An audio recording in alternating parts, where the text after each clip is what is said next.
গতকাল এখানেই ব্লগটা শেষ করেছিলাম, মনে আছে তোমাদের? সকালবেলা ঘুম থেকে ওঠার পর বললাম যে এখানেই ব্লগ শেষ করছি, আবার এখান থেকেই ব্লগ শুরু করেছিলাম। তো জাস্ট কিছুক্ষণ আগে ঘুম থেকে উঠেছি, এই সময় প্রায় সকাল 6:30 মতন বাজে। উঠে ঘরের যাবতীয় কাজ শুরু করব, তার আগে রাত্রে যে পোশাকটা পরি সেটা ছেড়ে একটা অন্য পোশাক পরি। সাধারণত গতদিন যে নাইটিটা পরে থাকি আমি সারা সন্ধ্যের পর, সেটাই পরে নিই। তো কারণ ওই ধরো স্নান করবার সময় তো কাচি, তখন কেচে নেব। আর এই যে ইদানিং তো আমন্ডের সাথে সাথে যুক্ত হয়েছে কাঁচা ছোলা, আর তার সাথে কিশমিশ ভেজানো। তোমরা অনেকেই আমাকে বলেছো যে কিশমিশ ভেজানো যে জল সেটা খেয়ে নিতে, কিশমিশটাকে ভালো করে ধুয়ে। এটা কিন্তু আমি জানি, জানো তো, কিশমিশ ভেজানো জলটা খেলে খুবই ভালো, কিন্তু আমার না খেতে কেমন লাগে, মনে হয় যেন কিশমিশটাকে তো শোকায়, মানে আঙুরটা শুকিয়ে কিশমিশ বানায়, এবার ওর মধ্যে তো কত নোংরা না জানি থাকবে। যদিও আমি খুব ভালো করেই ধুয়ে নিই, তারপরেও খেতে ঠিক মন চায় না। ও কিশমিশটাই ভালো লাগে দেখি। কিন্তু শুনেছি কিশমিশ ভেজানো জলটা নাকি খুব খুব উপকারী। তো আমাদের তিনজনের জন্য এখানে যা যা প্রয়োজন সেগুলো আলাদা আলাদা করে রেখে আমি আমারটা নিয়ে নেবো, কারণ ওরা এখন কেউ ঘুম থেকে ওঠেনি, আজকে রিল্যাক্সে ঘুমোবে, কারণ ছুটি ছিল যেহেতু, স্কুল ছুটি। আশিসের কাজ ছুটি না, কিন্তু ও তো একটু বেলা করেই বেরোবে, অসুবিধা নেই কোনো। তো আমি এদিকে আমার খাবারটা, মানে সকালের যে ভালো জিনিসগুলো দিয়ে দিন শুরু হয় সেটা শুরু করছি। তার সাথে নিয়ে নেব রাত্রিবেলা যে চিয়া সিড ভিজিয়ে রাখি, মানে এখন না এই যে ভেজানোর কাজটাই আমার রাত্রে অনেকটা সময় লাগে। ভালো করে ধুয়ে ধায় তো ভেজাই একেবারে, ছোলা ধুতে হয় 2-3 বার, আমন্ড ধুতে হয়, কিশমিশ ধুতে হয়, তারপর আলাদা আলাদা করে ভেজাই, মানে ছোলা আমন্ড একসাথে ভেজাই, কিশমিশটা আলাদা ভেজাই। আর একটা গ্লাসের মধ্যে চিয়া সিড 2 চামচ ভিজিয়ে রাখি আমার আর আশিসের জন্য। তারপরে আমার জন্য হাফ এই সকালবেলা তুলে নিলাম, গরম জলের সাথে মিলিয়ে নিয়ে এখন বসে বসে রিল্যাক্সে খাবো। তার আগে বিছানাটা, চাদরটা একটু এলোমেলো হয়েছিল, টান টান করে দিলাম, দিয়ে এদিকের জানলাটাও খুলে দিয়েছি যাতে ফ্রেশ বাইরের হাওয়া বাতাসটা ভেতরে ঢোকে। এই ঘরের তো একটাই জানলা, আর উল্টো দিকেই বাড়ি আছে, যার ফলে কি এই ঘরটা অতটা আলো আসে না যেটা আমার বেডরুমে আসে। তাও অসুবিধা নেই, বারান্দাটা খোলামেলা আছে, তো খুব একটা অসুবিধা হয় না। আর এই ঘরটা তো মেনলি ধরো কিচেন সংলগ্ন, ডাইনিংই বলতে পারো এটা, যেরকম 1 রুম ডাইনিং হয়, এটাকে ডাইনিংই বলা যায়। তো সেই জন্য ওই দিকের বারান্দাটাও আমি ওই পারপাসেই ব্যবহার করি। তো রিল্যাক্সে বসে আমি এই সময়টা এনজয় করি, যখন বিশেষ করে সবাই ঘুমোয় আমি একা একা বসে থাকি এরকম। যখন আয়ুষ্মান ছোট ছিল এই টাইমটা হতো আমার নিজস্ব একটা সময়, যেই টাইমটা নিজেকে তৈরি করার বা নিজেকে মানসিকভাবে প্রস্তুত করতাম সারা দিনের জন্য। অনেক ঝড় ঝাপটা, মন খারাপ, তিক্ততা, সব কিছু নিয়ে চিন্তাভাবনার সময় ছিল এই মুহূর্তটা, আর তার জন্য এই মুহূর্তটা আমার কাছে খুব প্রিয়। আজ তোমাদের সাথে কিছু জিনিস শেয়ার করতে চাই, এটা আমার এক্সপিরিয়েন্স থেকে বলছি, কোনো লজিক নেই কথাগুলোর মধ্যে, বা কোনো রকম আমি প্রমাণও দিতে পারবো না। তবে আমি একটা কথা তোমাদের বলতে পারি, আজ যে জিনিসগুলো তোমাদের সাথে শেয়ার করছি প্রথম থেকে, সেগুলো লাইফে যদি ইনক্লুড করতে পারো, 1 মাসের মধ্যে নিজেদের লাইফে চেঞ্জেস দেখতে পাবে। শুধুমাত্র মেন্টালি পিস হবে তা নয়, তোমার মানসিকভাবে শক্তি পাবে, মানসিকভাবে শান্তি পাবে তাই নয়, তোমাদের সার্বিক উন্নতি হবে, শারীরিক এবং অর্থনৈতিক দুটোই। তো আমি তো তোমাদের বলেইছি আমি মাঝে মধ্যে করি প্রাণায়ামটা, বিশেষ করে যখন আমি খুব স্ট্রেস থাকি। কালকে আমাকে এক দিদি কমেন্ট করেছো প্রাণায়াম করবার জন্য, আমি কিন্তু করি মাঝে মধ্যে যখন খুব স্ট্রেস হয়, আর জানি ভীষণভাবে মাইগ্রেনেও হেল্প করে। আমার তো মাঝখানে তোমরা দেখতেই, যখন আমার প্রথম দিকে প্রচণ্ড পরিমাণে যন্ত্রণা হতো, থেকে থেকে মাথা ব্যথা হচ্ছে, 3-4 দিন আগে কমতো না। তো এই অনুলোম বিলোম আমাকে ভীষণভাবে সাহায্য করেছে, ডিপ ব্রিদিং সাহায্য করেছে। তারপর একটা পেজ থেকে না আমি একটা কোড নাম্বার, মানে ধরো ওই মাইগ্রেনের পেন বা অন্যান্য যে কোনো শোল্ডার পেন বা এই ধরনের পেনগুলোতে না ওই নাম্বার থাকে না, সেই নাম্বারগুলো ব্লু ইঙ্ক দিয়ে বাঁ দিকে লিখলে ব্যথাগুলো কমে। আমার কিন্তু হয়, আমার কাজে দেয়, কিন্তু ওটা যেহেতু উনি অন্য একজনের পেজ থেকে আমি জেনেছি, তো আমি বলতে পারবো না, ওটা বলাটা উচিত হবে না, এগুলো যার যার পাওয়ার দেওয়া থাকে। তো তোমরাও ফেসবুকে এরকম প্রচুর পেজ থাকে দেখবে, সেখান থেকে পেয়ে যাবে। যদিও আমি সেরকম কোনো কোড ইউজ করিনি, আমি জাস্ট খুব রিল্যাক্সে ঘুমিয়েছিলাম। আমার কিন্তু একদিনের মধ্যে মাইগ্রেন, যদিও আমার মনে একটা মাইগ্রেন পেন ছিল, ওটা খুব স্ট্রেসের জন্য পেনটা হচ্ছিল, তবে কাইন্ড অফ মাইগ্রেন যেরকম পেন হয় সেরমই হচ্ছিল, কিন্তু একদিনে কমে গেছে আমার, লাকিলি। তো ওই জন্যই না নিজেকে আবার একটুখানি জাগিয়ে তুলেছি, আমার রুটিনটাকে ঠিক করতেই হবে এনিহাউ, যতই আমার কাজের প্রেশার থাকুক রুটিন আমাকে ঠিক করতেই হবে। সকাল সকাল সকলে ঘুম থেকে ওঠার আগে যেরকম আমি কাজ সেরে নিতাম আগে, সেরকমই কাজ সেরে নিচ্ছি। প্রথম দিকে একটু ভাগাম ভাগ দৌড়াদৌড়ি থাকবে, তারপরে কিন্তু দিনটা অনেকটা অংশ পাওয়া যায়। আমি যে বললাম না অর্থনৈতিক উন্নতির কথা, এটাই হচ্ছে মেইন জিনিস। সকালে যে কোনো কাজ খুব ফাস্ট করে নিতে পারলে, বেলার দিকে যদি তোমার হাতে অফুরন্ত সময় থাকে, তাহলেই আমি তোমাদের বলবো যে জীবনে অর্থনৈতিক উন্নতি হবেই। সেটা কোন পথে হবে সেটা তোমাকে বেছে নিতে হবে, কিন্তু হবেই। আর সেটা কিছুটা না ব্লেসড, মানে তুমি কিছুটা আশীর্বাদ থেকেই পাবে, এটা আমি বলতে পারি। তো জামা কাপড় সমস্ত কিছু ভিজিয়ে রেখে দিয়েছিলাম, ঘুম থেকে উঠেই আমি না ভিজিয়ে দিয়েছিলাম, যার ফলে কি আমার ধোয়া মানে ধুতে খুব একটা সমস্যা হয়নি। আর এগুলো রেগুলারের জামা, তো আমি রেগুলারই ধুই। আমাকে তোমরা মাঝে মধ্যে কমেন্ট করো তুমি কি রেগুলারের যে বাইরে যেগুলো পরো সেগুলোও ধো। যদি দেখি খুব অনেকক্ষণ পরেছিলাম, ঘামে দুর্গন্ধ হয়ে গেছে, তাহলে তো অবশ্যই ধুতেই হয়, ফেলে রাখলে তো হবে না। তো আমি যেটা তোমাদের বলিনি, সকালবেলায় আমার ঘরের বাসি কাজও কিন্তু হয়ে গেছে। ভিডিও শুরু করবার আগে ওই কাজগুলো আমি সেরে নিয়েছিলাম, ঝাড় দেওয়া, বাকি যা যা কাজ থাকে। তারপরে এই যে জামা কাপড়গুলো ধোয়াও হয়ে গেল। আর এত সকাল তো এখন আজকে আর ছাদে যাইনি, এখান দিয়ে ঝুলিয়ে মেলে দিলেই শুকিয়ে যাবে। তো এই গ্রিলের পেছন দিয়ে আমি মেলে দেবো না, এখান থেকে কোনো চুরি হওয়ার কোনো চান্সই নেই। এক তো আমার বাড়িতে জুড়ে পুরো সিসিটিভি আছে, প্রথমত সেই সাহসটা পাবে না। আর দ্বিতীয়ত হচ্ছে মানে কি বলতো, অনেকটা উঁচুতে। আর তৃতীয়ত হচ্ছে পেছনের রাস্তাটা তো আমাদের মানে এন্ট্রান্স, বাড়ির আর একটা গেট আছে না তোমাদের দেখাই, যেদিকে আশিসের গোডাউন, ঠিক তার নিচেই তো আমাদের গোডাউন।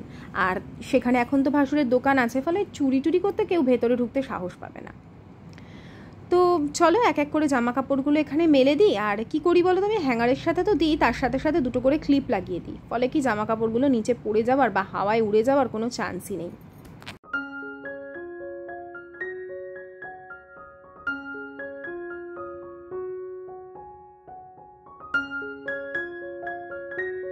বুধবার আর রবিবার এই দুদিন আমি মাথায় মানে শ্যাম্পু করি মাস্ট। তার মাঝখানেও করি, কখনো প্রয়োজন হলে যদি দেখি মাথাটা খুব নোংরা হয়ে গেছে বা মনে হচ্ছে করা দরকার, সপ্তাহে দুদিন আমি শ্যাম্পু করি। তো ওই দুদিন মানে বাথরুমও পরিষ্কার করি। আগেকার দিনে দেখবে বাথরুম না হতো একদম বাড়ির অন্দরমহলে, মানে বাড়ির বাইরে অনেক দূরে, তুমি দেখতেই পাবে না, অনেকটা পথ গিয়ে তারপরে টয়লেটে যেতে হতো। কিন্তু এখন তো আমাদের ফ্ল্যাট সিস্টেমে সবার বাড়িঘর মধ্যেই বাথরুম থাকে। বলে বাথরুম নাকি সবসময় বাস্তু সমস্যা বা বিভিন্ন ধরনের নেগেটিভিটিকে অ্যাট্রাক্ট করে। তো বাথরুম সবসময় ক্লিন রাখা ভীষণ এই কারণে প্রয়োজন। আর আমি নিজেও দেখেছি বাথরুম কোনো কারণে যদি আমি বেশ কিছুদিন ক্লিন করতে না পারলাম, আমার যেন সব কিছু কিরম বদলে যায়। যারা নেগেটিভিটি ফিল করতে পারে তারা খুব ভালো করে এগুলো জানে।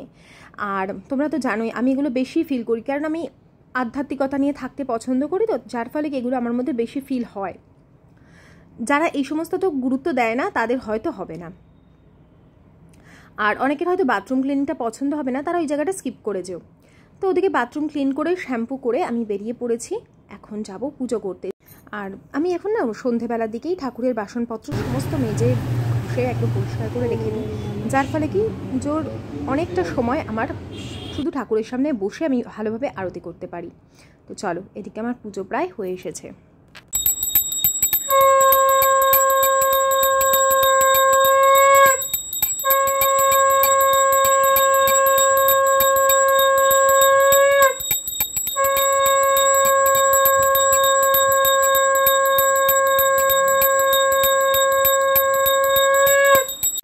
যখন প্রথম এই ঘরে আসি তখন কিন্তু আমার ঘরে না তুলসী গাছ ছিল না, তোমাদের বলেইছি। একটা তুলসীর চারা একদিন আশিস নিয়ে এলো, তাও একটা বোতলের মুখটা কেটে তার মধ্যে।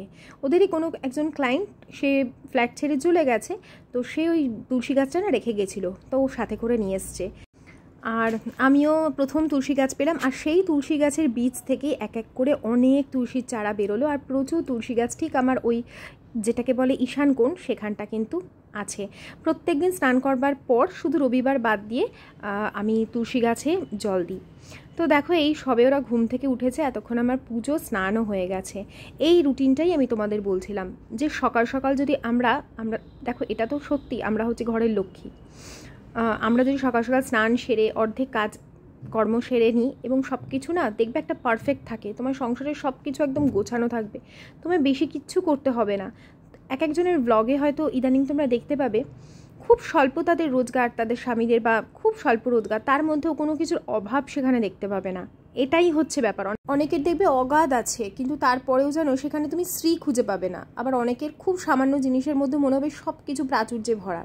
এগুলো আমি ভীষণভাবে ফলো করি।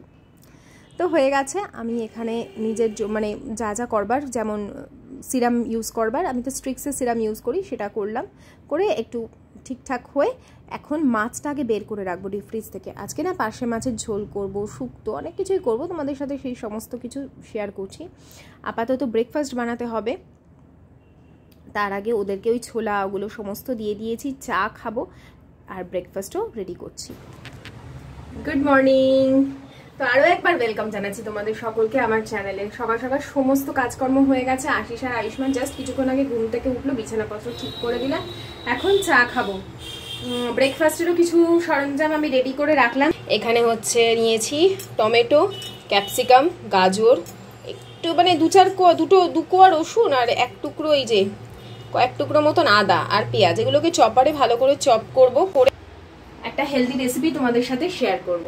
আর এইদিকে চাও হয়ে গেছে, আমার চাটা ভিজিয়ে রেখেছিলাম তো হয়ে গেছে। আমি তো চিনি ছাড়া চা খাবো, ওই জন্য জাস্ট জলের মধ্যে চা পাতাটা দিয়ে, মানে যখন জলটা ফুটে যায় চা পাতাটা দিয়ে বন্ধ করে দিই, তারপরে নামানোর আগে আর একবার ফুটিয়ে নিয়ে আশিস আর আয়ুষ্মানেরটায় চিনি দিয়ে, আয়ুষ্মানও খাবে, ওর তো খুব ঠান্ডা লেগেছে, তো ওরটাতে একটু আদা দিয়ে দেবো। ওর আর আশিসেরটা আগে আমারটা আমি ঢেলে নিই, তারপর ওর আর আশিসেরটা একটু আদা দিয়ে দেবো। তো ঠিক এই রুটিন আর পরিশ্রমই আমাকে আজকে এই জায়গাটায় এনে দাঁড় করিয়েছে, জানো তো। আজ যেটুকু দেখো আমার সবটুকুই নিজের ডিসিপ্লিন লাইফের জন্য, কিন্তু মাঝখানে ইদানিং মানে আয়ুষ্মান যবে থেকে একটু একটু বড় হচ্ছে, ওর পড়াশোনার প্রতি একটা প্রেশারের জন্য আমার এই ধরনের মানে আমার সাংসারিক কাজগুলো কিছুটা রুটিন মাফিক চলছে না, টাইম মতন আমি করে উঠতে পারছি না। রাত করে ঘুমোনো, সকালবেলা সঠিক টাইমে উঠতে না পারা, এই জিনিসগুলো কিন্তু আমার লাইফে সত্যিই নেগেটিভিটি আনছে, আমি নিজে তো ফিল করি। যার ফলে কি আমি আবার সকাল সকাল ওঠার একটা প্র্যাকটিস করেছি, এবং আমার যতই ঘুম পাক ওই সময়টা যদি উঠে পড়ি এবং উঠেই স্নানটা সেরে নিই, কাজগুলো বাসি কাজ সেরে স্নানটা সেরে নিলে অনেক ফ্রেশ হয়ে যায়, তারপরে যদি ইচ্ছা করে একটু চোখ বুজে ঘুমিয়ে নিতেই পারি। তো ওদেরটায় না আদা দিয়ে নিলাম, আর আমার চাটায় লেমন টি করলাম উইদাউট সুগার, শুধুমাত্র অল্প বিট লবণ আর দিয়ে লেমন দিয়ে। এদিকে নিয়ে নিয়েছি ওটস, একদম হেলদি, ওয়েট লসের জন্য তোমরা এই রেসিপিটাকে ট্রাই করতেই পারো। প্রথমে ওটস নিয়ে নিয়েছি, আর নিয়ে নিয়েছি সুজি। যদি 1 কাপ ওটস নাও 1 কাপই সুজি নেবে। আমি এখানে মাপটা দেখাইনি, ক্যামেরা একটু কেটে করছি, কিন্তু আমি রেশিওটা তোমাদের বলে দিচ্ছি। যেটা হচ্ছে মোটা দানার সুজি নিতে পারো বা সরু দানা, যেটা মানে আমরা সুজির জন্য খাই সেই সুজিই নেবে। নিয়ে এখন আমি এটাকে ভালো করে গুঁড়ো করে নিয়েছি মিক্সির জারের মধ্যে। দেখো এখানে গুঁড়ো করে নিয়েছি, অনেকে গুঁড়ো না করেও করে এটা, তবে আমি গুঁড়ো করে নিই, আমার এটাতে সুবিধা হয়। আর এর মধ্যে তোমরা ডিমও দিতে পারো, দইও দিতে পারো, যেটা ইচ্ছা দিতে পারো, তবে দই দিলে বেশি ভালো হবে। আমি এখানে জল দিয়ে কিছুক্ষণের জন্য রেস্টে রেখে দেবো, কারণ সুজি আর ওটস দুটোই কিন্তু একটু ফুলে যায়। তো কিছুটা জল দিয়ে গুলে আমি ওদিকে রেখে দিয়েছি, আর এদিকে আমার ভেজিটেবল যে মানে চপারটা আছে, ওর মধ্যে সব সবজিগুলোকে একত্রে চপ করে নেব। যদিও টমেটো, ক্যাপসিকাম চপারে খুব ভালো চপ হয় না, যেহেতু ওগুলো একটু জলীয়, তো সেই জন্য গাজর, পেঁয়াজ, বাঁধাকপি খুব ভালো চপ হয়। তো আমি এর মধ্যে একেবারে ফেলে সবই একসাথে চপ করে নিয়েছি, কারণ এটা তো তোমার করব আমি প্যানকেক টাইপের, কিন্তু একটু অন্য স্টাইলে, ভীষণ ফ্লেভারফুল হবে, অবশ্যই ট্রাই করো। কারি পাতা আমি গাছ থেকে তুলে নিয়ে এসেছি, রাখা আছে, কারি পাতা দিয়েই এটা বানানো হবে। আর এখানে দেখো আমি ভালো করে মিশিয়ে পুরো রেখেছি। চাইলে না আপ্পে প্যানের মধ্যেও কিন্তু ছোট ছোট আপ্পে বানিয়ে খাওয়া যেতে পারে, ঠিক এই ব্যাটারটাই। আমি তো এখানে 2টো ডিম ইউজ করেছি, কারণ আমার কাছে না টক দইটা ছিল না। আর তোমরা যদি ডিম ছাড়া করতে চাও তাহলে অবশ্যই কিন্তু এর মধ্যে 1/2 কাপ টক দই দেবে। 1 কাপ সুজি, 1 কাপ ওটস, 1/2 কাপ টক দই, আর আমি দিয়েছি মাত্র 2টো ডিম। আর এখানে অল্প করে দেখো সর্ষেটা দিয়ে নিলাম, আর দেবো হচ্ছে কারি পাতা, একদম তাজা কারি পাতা আমার গাছেই রয়েছে, তো সেগুলোই ধুয়ে ওপর দিয়েছি। এত ভালো টেস্ট হবে না, যদি দই দাও আরও ভালো টেস্ট হবে, পুরো যেরকম সাউথ ইন্ডিয়ান উত্থাপাম যেরকম খেতে হয় সেরকমই খেতে লাগবে। তো একটু যখন ওরকম ফ্লেভার আসবে, কারি পাতা সুন্দর একটা গন্ধ আসবে, তখন একটু মোটা লেয়ার করে এই মানে ব্যাটারটা স্প্রেড করে দেবো চারদিকে।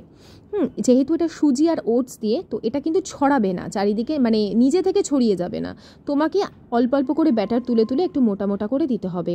আর ঢেকে মোটামুটি 3 মিনিট রাখতে হবে, যাতে তুমি সুন্দরভাবে উল্টাতে পারো, না হলে কিন্তু ভেঙে যাবে। ভীষণ সফট হয়, আটা ময়দার মতন তো জিনিস নয় যে এটা খুব তাড়াতাড়ি সেট হয়ে যাবে। আর ভীষণই হেলদি, যারা ওয়েট লস করতে চাও ইজিলি খেতে পারো। আমি তো ভীষণ পছন্দ করি এই চিলাটা খেতে, তোমরা অবশ্যই ট্রাই করো। আর এই যে কারি পাতার সর্ষে, এটা নতুন ফ্লেভার একটা আমি অ্যাড করলাম। যদি রেসিপিটা তোমাদের ভালো লেগে থাকে অবশ্যই কিন্তু ভিডিওটাতে লাইক করো। তো হয়ে গেছে, একটু সময় নিয়ে চেপে চেপে, আর বললাম যে লাস্টের দিকে একটু হাই ফ্লেমে ভাজবে, তাহলে চারদিকটা খুব ক্রাঞ্চি হয়ে যাবে আর খেতেও সেরকম স্বাদ লাগবে। আর একটা কথা বলি, এটা কিন্তু অয়েল ফ্রিও হয়। যদি তুমি তেলটা জাস্ট এক ফোঁটা দিয়ে একটু ব্রাশ করে নিয়ে ব্যাটারটা দিয়ে দুটো দিকে অয়েল ফ্রিও করতে পারবে। তো হয়ে গেছে, এরকমভাবে আমি টোটাল 5টা মতন করে নেব। আশিস আর আয়ুষ্মানের 2টো করে, আর আমার একটা। বাচ্চাদের টিফিনেও কিন্তু এটা ইজিলি দেওয়া যায়। আমার কাছে তোমাদের বেশ কয়েকটা রিকোয়েস্ট আছে, যেগুলো আমি খুব শীঘ্রই রাখবো। একটা হচ্ছে আমার পুজো পাঠ নিয়ে।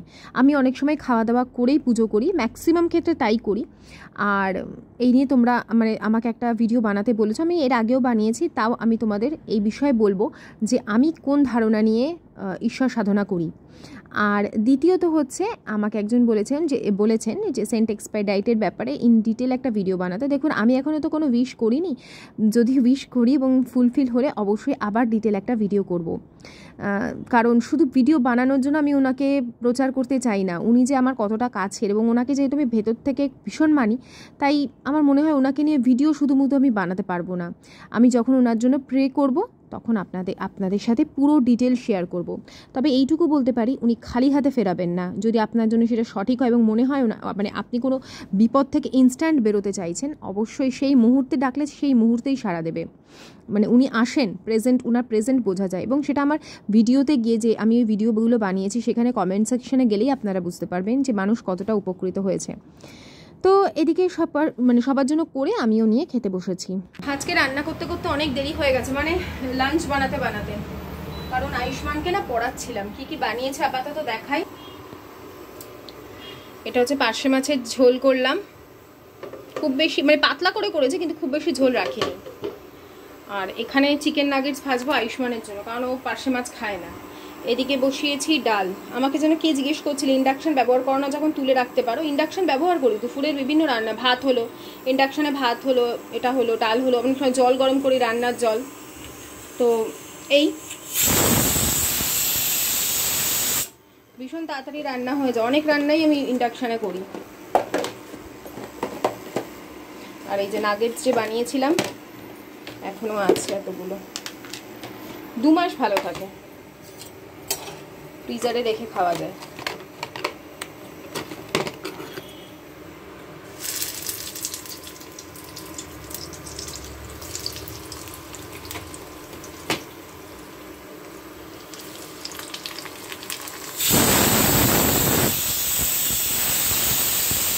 তো চলো আজকে একটু সাজানো থালাটাই তোমাদের সাথে শেয়ার করি। এখানে করেছি প্রথম পাতে পাতলা করে মুসুরির ডাল করেছি, একটা লেবুর টুকরো রেখেছি তার সাথে খাওয়ার জন্য, আর দিয়েছি গাজর আর শসা স্যালাড হিসেবে। তার সাথে রয়েছে এই যে একদম নিমন্ত্রণ বাড়ির মতন করে বানানো শুক্তোর রেসিপি আমার চ্যানেলে অলরেডি আছে, আবার চাইলে আমি আবার দিয়ে দেবো, কিন্তু চ্যানেলে বহুবার আমি শেয়ার করেছি আমার যে ডেলি ব্লগগুলো তোমরা দেখো। আর ডালের সাথে খাওয়ার জন্য আছে 2টো চিকেন নাগেটস, যেটা আমি আয়ুষ্মানের জন্যই শুধুমাত্র ভেজেছি, ও যেহেতু মাছ খায় না। আর চিপস রেখেছি। আর এটা হচ্ছে পার্শে মাছের ঝোল। মানে টোটাল হচ্ছে এটা একটা থালি বলতে পারো আজকের দুপুরের মেনুতে। তোমাদের কেমন লাগলো আজকে দুপুরের মেনুটা অবশ্যই কিন্তু আমাকে কমেন্ট করে জানিও। যদি ভালো লেগে থাকে অবশ্যই লাইক করো। কিন্তু কি বলছো? আজকে এত সুন্দরভাবে সাজিয়ে দিলাম। আজকে কি জন্মদিন? হ্যাঁ রে বাবা, না শোনা, তোমার তো রোজই জন্মদিন, তুমি তো আমার শোনা বাচ্চা। ভালো করে পড়া করবে, ভালো করে পড়বে, ভালো রেজাল্ট করো যেরকম করছো, বুঝেছো? তুমি সব ভালো ভালোই পাবে। ইউনিট টেস্টটা তো খুব সহজ হয়। সহজ হয়, ফার্স্ট টাইমটার জন্য তো রেডি হতে হবে না?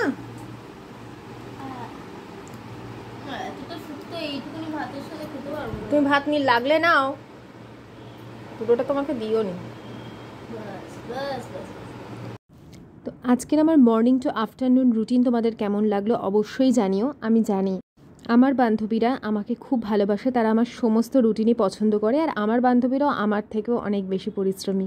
তো আজকের মতন এখানেই এন্ড করছি বন্ধুরা, আবার আসছে আগামীকাল। ততক্ষণে যেন টাটা, বাই বাই, সায়োনারা।